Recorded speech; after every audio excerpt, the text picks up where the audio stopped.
battled with postpartum anxiety, depression. Shay gets called as a bishop when I'm in the darkest postpartum depression.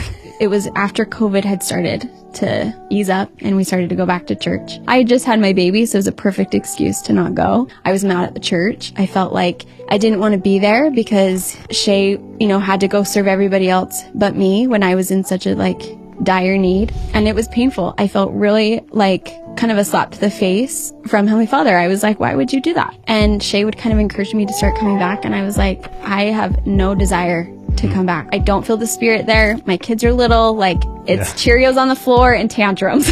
And a lot of moms feel that way, where it's like, why are we even here? I'm in the hallway half the time, right? Chasing and it's kids. Yes. And it's like, why are we here? And during that time, it was loud. Everything felt so loud. It was so many loud talks and then so many loud anti things. Yeah. And so I finally had to just shut off the podcast, shut off anything, just to help me be okay, tuning into just God, inward and upward. I would just tune into what he would tell me was true. I felt like he would say, you don't have to go for the social aspect of it. You don't have to go for the culture of it, but you do go because you love your Savior. And that was my whole purpose of starting to come back was, and still to this day, I don't go for even the upliftment of church, but I go because I love him. I know that that's where he wants me to be. And I've made promises to him. I've committed to him. I wear my garments when it's not convenient. I do things because I love him, period.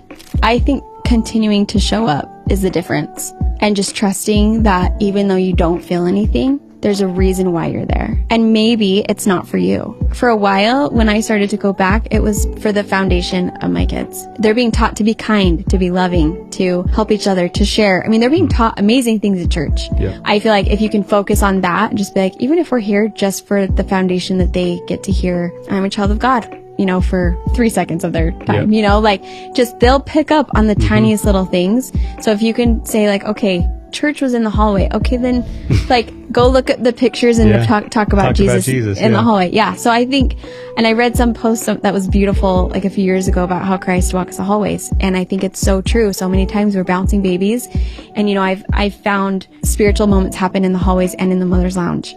And I think it's because that's where Christ would be if he was at the church. I think he finds us when we're lost. He finds us when we don't want to be there. That's why I go. I sometimes don't feel uplifted by the lessons. I sometimes wonder why I'm there. But I do believe that he finds us when we're losing our hope. And the first step is just putting ourselves in a place where he'll come and standing in those spots.